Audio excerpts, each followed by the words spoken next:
বৰ্তমান সমগ্ৰ অসমত অনিয়মীয়া বিদ্যুৎ যোগান, দিনটোত অনেকবাৰ বিদ্যুৎ কৰ্তন, বিদ্যুৎ বিভাগৰ লোকবাকু আৰু অনুন্নত মানৰ ট্ৰান্সফৰ্মাৰৰ বাবে সৃষ্টি কৰা ভয়াৱহ পৰিস্থিতিয়ে এক ৰাজহুৱা জৰুৰীকালীন অৱস্থাৰ সৃষ্টি কৰিছে। সদনৰ নিয়মীয়া কাৰ্যসূচী স্থগিত ৰাখি ইয়াৰ ওপৰত বিতং আলোচনা হোৱাটো অত্যন্ত প্ৰয়োজনীয়।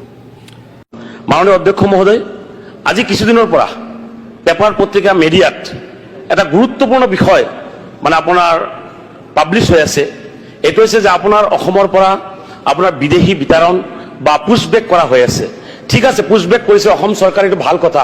আমি বিচাৰিছোঁ যে অসমত কোনো বিদেশী থাকিব নালাগে, বিদেশী নিৰ্মম হ'ব লাগে, বিদেশী ইয়াৰ পৰা উৎখাত কৰিব লাগে। কিন্তু মাননীয় অধ্যক্ষ মহোদয়, এই বিদেশী নামত স্বদেশী মানুহ, ভাৰতীয় প্ৰকৃত ভাৰতীয় মানুহক যি অন্যায় অত্যাচাৰভাৱে ইয়াৰ পৰা বিতৰণ কৰাৰ কাৰণে ৰাতিৰ আন্ধাৰত সেই বাংলাদেশ বৰ্ডাৰত অমানৱীয়ভাৱে আপোনাৰ এৰি থৈ অহা হৈছে। এইটো ক্লিয়াৰ ভায়োলেশ্যন অফ হিউমেন ৰাইটছ আৰু ইণ্টাৰনেশ্যনেল ল ভায়োলেশ্যন কৰিছে মাননীয় অধ্যক্ষ মহোদয়। মাননীয় অধ্যক্ষ মহোদয়, মই অনুৰোধ কৰিম বাংলাদেশৰ লগত এটা প্ৰত্যাৱৰ্তন চুক্তি অতি সোনকালে কৰি কিনে যদি ভাৰতীয় নাগৰিক, যদি আপোনাৰ বিদেশী নাগৰিক ইয়াত আছে, বাংলাদেশী নাগৰিক আছে, থৈ আহক। কিন্তু সেই থৈ অহাৰ নামত আমাৰ অসমৰ ছাৰ আপুনি যুগ যুগ ধৰি 100 বছৰ ধৰি বসবাস কৰা, বিশেষকৈ মই এটা কথা ক'লে ছাৰ আপুনি আচৰিত হৈ যাব। এজন খিলঞ্জীয়া ব্যক্তি ছাৰ, নাম হ'ল তাইৰ সাকিনা বেগম, বৰকৰ ছাৰ ঘৰ, নলবাৰী সমষ্টিৰ বৰকৰ ঘৰ। সেই মহিলাজনী আজিৰ পৰা 1 বছৰ আগত, তাই বঙালী ক'ব নাজানে, তাইক ধৰি লৈ কিনে বাংলাদেশৰ ছাৰ এই এখন ৰংপুৰ গাঁৱত এখন জেলত ৰখা হৈছে ছাৰ। সেই মানুহজনীয়ে ইমান চিঞৰ বাখৰ কৰি কিনে কৈছে, মই অসমৰ মানুহ, মই বাংলাদেশ বুজি নাপাওঁ, বাংলাদেশ কি বস্তু, মোক ৰাতিৰ আন্ধাৰত ধৰি আনি কিনে অমানৱীয়ভাৱে মোক ইয়াত ৰখা হৈছে। এইটো ছাৰ এই টিভিত ছাৰ পাব্লিছ হৈছে। গতিকে মই এটা অনুৰোধ ৰাখিম, এই সদনত মই সজোৰে অনুৰোধ ৰাখিম যে আমাৰ মাননীয় মুখ্যমন্ত্ৰীক হয়তো যিহেতু পাৰ্লিয়ামেণ্টাৰী মিনিষ্টাৰ ইয়াত আছে, আপোনালোকে ইয়াৰ ওপৰত গুৰুত্ব দিব লাগিব।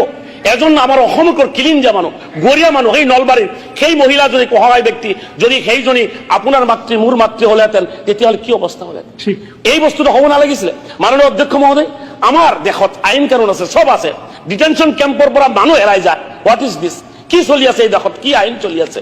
যে কেইদিনমান আগতে মমতাজ বেগম আৰু জাহানাৰা নগাঁৱৰ ছাৰ আপোনাৰ ডিটেনশ্যন কেম্পত আপোনাৰ গোৱালপাৰাত আছিলে, তাৰ পৰা ৰাতিৰ আন্ধাৰত উঠাই লৈ কিনে বাংলাদেশ বৰ্ডাৰত ৰাখিছে বা ক'ত এৰি থৈ আহিছে কোনো ক'ব নোৱাৰে। অসমৰ পুলিচ অসহায় হৈছে, আপোনাৰ ডিটেনশ্যন কেম্পৰ যিসকল বিষয়া তেখেত অসহায় হৈ পৰিছে।